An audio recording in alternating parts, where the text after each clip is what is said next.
광주 전남권 뉴스입니다. 전남 지역에서 고병원성 조류 인플루엔자 AI의 확산이 심상치 않습니다. 고병원성 확진 농가가 모두 7곳으로 늘었는데요.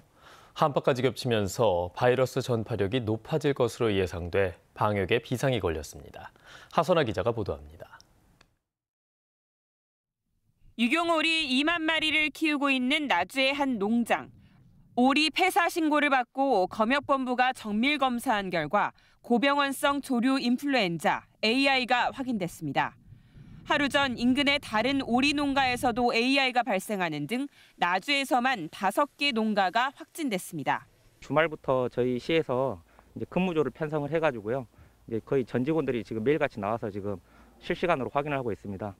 방역 당국은 최근 H5형 항원이 검출된 농가 주변 1km에서 키우고 있는 오리와 닭까지 모두 60여만 마리를 예방 차원에서 처분했습니다. 전남 지역에서 고병원성 AI가 발생한 농가는 지금까지 모두 7곳, 무안과 한평의 농가에서도 항원이 검출돼 정밀 검사가 진행되고 있습니다. 이렇게 AI 확진 농가가 점차 늘고 이달 들어 기온이 영하권으로 떨어지면서 방역에는 더 비상이 걸렸습니다. 기온이 내려가면 AI 바이러스는 활발해지는 반면 소독약이 어는 등 방역 효과는 반감되기 때문입니다. 추가 확산을 막기 위해 농가 자체적으로 방역을 강화하는 노력이 중요해졌습니다.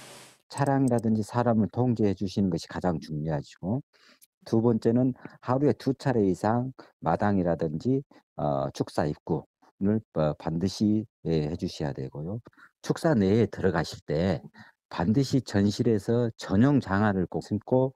전남도는 AI가 발생하지 않은 나주시 세지면과 왕곡면까지 방역 지역을 확대하고 앞으로 2주 동안 전남 지역 전체 농장에 대해 선제 검사를 실시하기로 했습니다.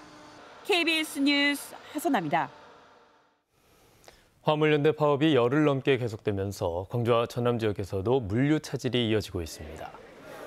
광양항의 컨테이너 반출입량은 하루 7,800개 정도로 이전 대비 10분의 1 수준으로 급감했으며 현재 국토부 지원 차량을 이용해 긴급 운송을 진행하고 있습니다. 기아차 광주 공장은 지금까지 완성차 1,200여 대를 개별 운송한 데 이어 한평 엑스포공원 주차장과 장성 물류센터 등 적치장을 추가로 확보했습니다. 광주시는 내일 파업 장기화에 따른 대책회의를 열 계획입니다. 딸기의 왕으로도 불리는 킹스베리 품종은 보통 딸기보다 2배나 크고 당도도 높아서 인기가 많습니다. 하지만 과육이 단단하지 않아서 쉽게 물러지는 단점 때문에 그동안 수출이 쉽지 않았는데요. 농촌진흥청이 이 문제를 해결할 신기술을 개발했습니다. 네트워크 소식 대전방송총국 서영준 기자의 보도입니다. 대형 딸기 킹스베리가 탐스럽게 익었습니다.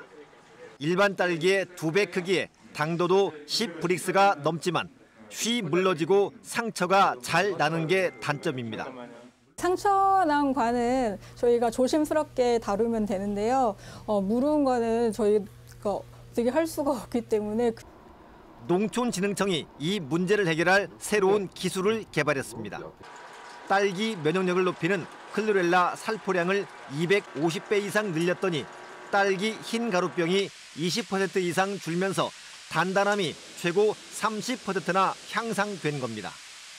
클로렐라 1리터가 90원에 불과해 비용 부담도 크지 않습니다. 여기에 스마트 벌통 기술로 딸기 꽃 수분을 돕는 꿀벌 수명이 늘자 딸기 생산량까지 6% 늘었습니다. 스마트 벌통을 통해서 기존의 꿀벌보다 수명을 약 50일 정도 더 늘릴 수가 있고 그것을 통해서 딸기의 안정된 생산이 가능하게 해줍니다.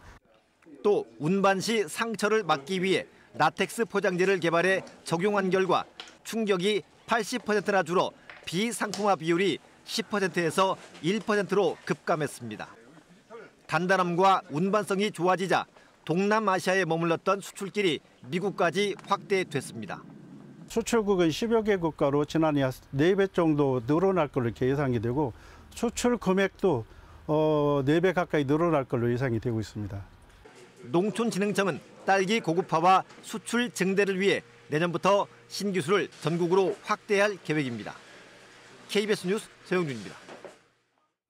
부산 지역의 대학생들이 주변 상인들과 공공기관을 위해 광고를 만들고 홍보를 하는 등 다양한 재능 기부를 하고 있습니다.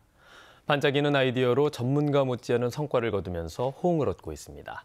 이번에는 부산방송총국 최재훈 기자가 보도합니다. 휴대전화를 떨어뜨려 수리비 80만 원을 달라는 딸과 저녁을 준비하는 엄마의 평범한 대화가 이어집니다. 휴대폰 사준 지가 언젠데 벌써 고장을 내. 그래서 그런데 나 돈 80만 원만. 대화 도중 누군가 들어오는데 다름 아닌 지금까지 대화를 나누던 딸입니다. 전화 금융사기 예방을 위한 공익 광고입니다. 스릴러 영화 한 장면 같은 이 광고를 만든 이들은 동서대학교 학생들입니다. 수업 과제 중 하나로 학생들이 경찰서를 직접 찾아가 공익 캠페인을 만들어 주겠다고 제안해 제작한 것입니다. 제작비 지원 없이 재능 기부로 기획부터 장소 섭외, 촬영, 편집까지 학생들이 직접 했습니다. 빌리지 못한 장비 같은 경우에는 이제 학교에 있는 미디어 센터에서 대여를 하거나 그렇게 진행을 했고요. 이제 장소 같은 경우에는 이 친구의 가정집에서 진행을 했습니다. 이 광고는 조회수가 수십만에 이를 정도로 호응을 얻었습니다. 학생들은 부산 본부세관 관련 홍보 영상도 준비 중입니다. 지역사회에 대한 이해, 학생들이 지역사회에 대한 사랑, 봉사 이런 정신들을 저희들이 키우려고 이 일을 하고 있습니다. 부산대학교 학생들이 대학 주변 골목 상권을 살리기 위해 마케팅 회의를 하고 있습니다. 특정 상점을 정해 조리법부터 마케팅까지 소비자 관점에서 점검하고 홍보 전략을 짭니다. 벌써 4년째 이어온 이 프로그램에 올해만도 11개 팀이 참가했습니다. 우리 대학교 주변에 있는 골목상권 어떻게 더욱더 활성화시킬 수 있을까? 저희가 이거를 고안하고 이제 해결 방법을 찾아보는 활동을 지금 하는 중입니다.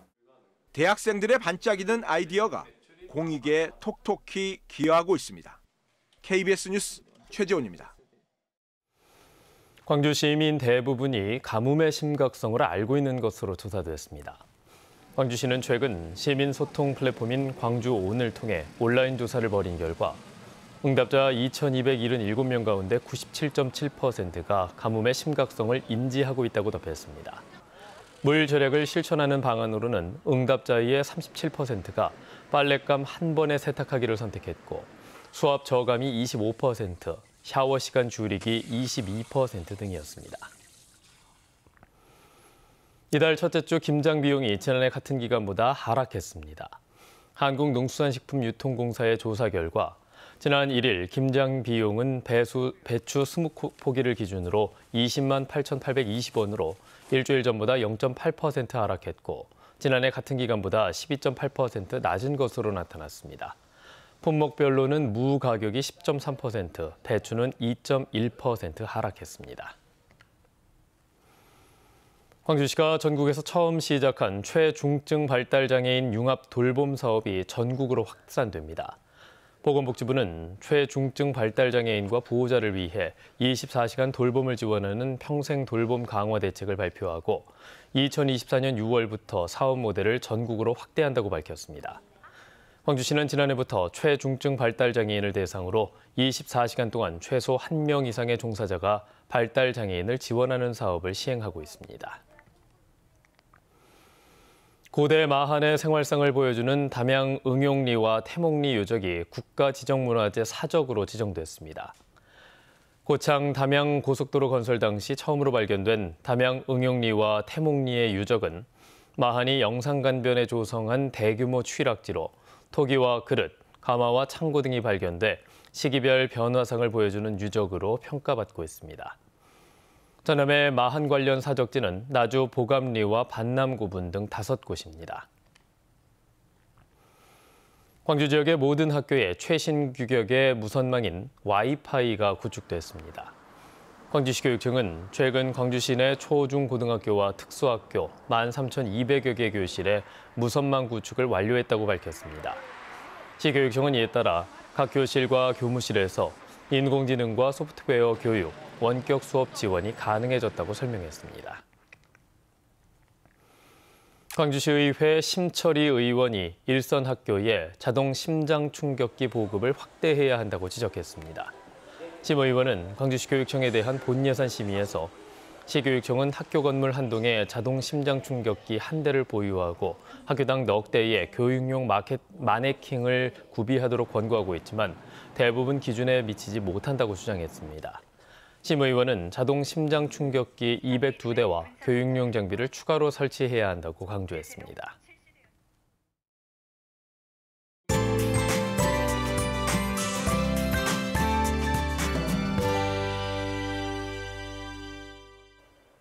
오늘 아침 영하권 강추위가 찾아왔습니다. 북서쪽에서 찬 공기가 유입되고 있는데요. 아침 최저 기온 광주가 영하 0.7도로 어제보다 2, 3도가량 낮게 시작하고 있습니다. 오늘은 한낮에도 4도 안팎으로 평년 기온을 한참 밑돌겠는데요. 이번 추위는 내일 아침까지 이어지다가 내일 낮부터 차차 누그러지겠습니다. 대기는 점차 건조해지고 있습니다. 광주와 순천, 광양에는 건조주의보 발효 중이니까요. 특히 더 불씨 관리 잘하셔야겠습니다. 오늘 가끔 구름 많겠고요. 전남 서해안 지역은 밤사이 눈이 날리거나 빗방울이 떨어질 수 있겠습니다.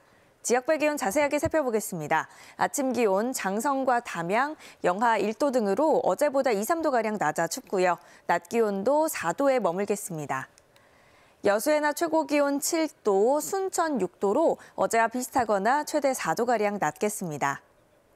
목포의 한낮 기온 4도, 진도와 완도 5도까지 오르겠고요. 신안을 비롯한 도서 지역은 4도에서 6도가 예상됩니다.